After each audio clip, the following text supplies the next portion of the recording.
Hello, this video is for if your ascendant is in Capricorn. So that means if your ascendant is in Capricorn, that means your first house falls in the sign of Capricorn. So for the events here, that's where it starts out. November 11th, we have the Sun in Scorpio, sextile Pluto in Capricorn. That's in your sign. So Pluto's been doing some work recently in that area of your life. Working on awareness of yourself, of how you present yourself to other people, etc. So with this sextile here, you're going to have your 11th house Sun with Scorpio lined up with your first house there with Pluto. So you may feel the impulse here to discover who you're really here on Earth for, and Pluto has been really helping you find your kind of ego weaknesses lately, so it might actually prove to be kind of a great synergy, asking questions, the deep ones, big ones. Who am I? Also having to do with authority figures. So am I my father's child? You know, there's an emphasis on father or masculine authorities. In a world where people often are just really prone to asking what you do for a living, you're going to actually shift away from that. The question seems to focus more on how your ambitions will be useful to society at large, and if whether or not you really line up with that. Is that really who you are? Our unique tastes and experiences may tell us something about who we're here for and how one can help in the world. But as for who you are, Pluto wants you to kind of wrestle with this a bit, with the fullness of the answer to that question, just in general. So on November 15th, we have Mars in Aquarius right here in sextile with Uranus, which is currently in retrograde in the sign of Aries in your 4th house there. So that's 2nd house, 4th house. We're going to see Capricorn. Mars in your 2nd house may have you kind of really impulsive in your finances, and with Uranus in the 4th may have you kind of eyeballing like the latest flat screen, you know, in your living room, looking for kind of very indulgent random expenses that you just feel really connected with for some reason. So just make sure that these investments are actually in alignment with your financial goals, projects, you know, commitments, those kinds of things. Aries and Mars can be pushing you to like shopping for therapy reasons, to ease your frustrations, but don't let it slow down your long-term goals, as Uranus can sometimes indicate like an unexpected step backwards after some big decision or something like that. So just be careful here, make sure this really is in alignment with long-term goals, and you should be able to kind of ride that energy. On the 15th, we have Mars, which is moving into Pisces here, from your 2nd into your 3rd. So for you, let's see, Capricorn, got this written down. Mars in your 3rd house has you sharing just about everything with other people. The news, the person you're rooting for in a book you're reading or something, and you're really fired up about it too, maybe in politics. Make good of this use to your communication by also boosting your listening skills, and you might actually make a good connection with somebody as a result. That kind of passionate, fiery side of yourself that you're really sharing can end up having a really good connection with somebody else who really shares enthusiasm about the things that you're really passionate about. And so, like I said, try and make use of that by being like an extra focused on listening to what other people say too, and you can really have some good connections there. So on the 16th, Venus goes direct in Libra. This is in your 10th house here. So let's see, Capricorn.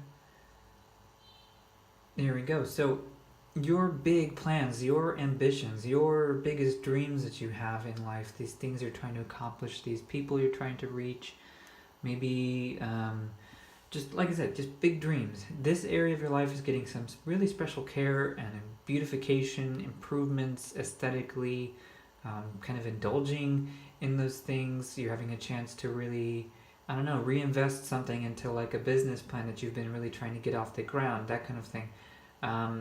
Good time to look at how you can tie in to your business designs and plans, tie in addressing larger social issues and seeing how you can get those to line up. You know, you help somebody else but as a result, you also help more than one person. You know what I mean? Your connections that you make, that sort of thing.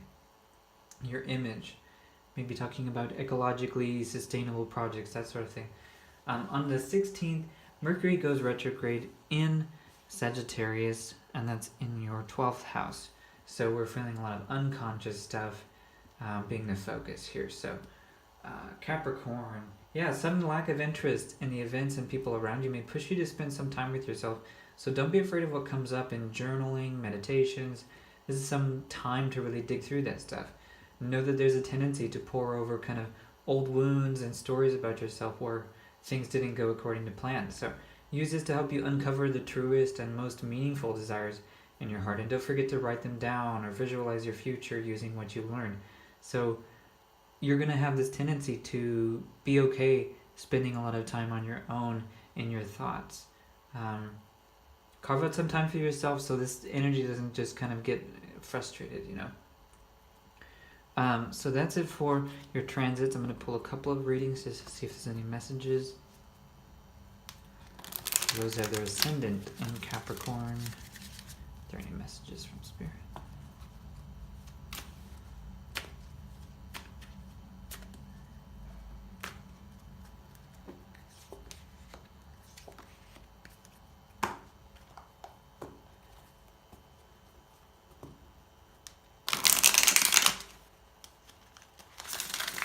So doing some hard work on your projects, looks like.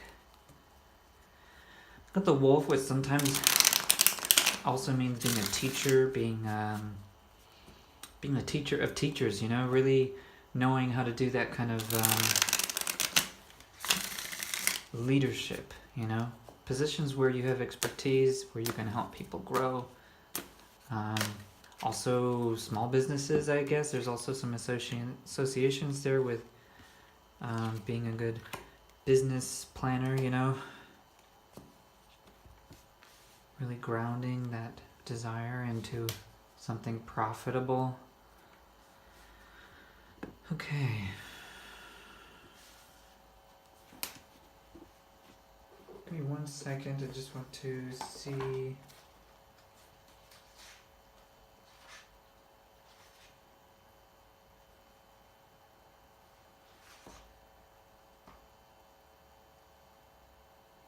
Inner voice stuff here, inner wisdoms, everything really being useful, every experience, up or down, being part of really developing and nurturing a sense of wisdom in your life, in your practical sense, in your practical experiences, knowing like what your go-to solutions for self-soothing, taking care of yourself, having boundaries, expressing your boundaries, dealing with emotions in a healthy way, that sort of thing, in the moment.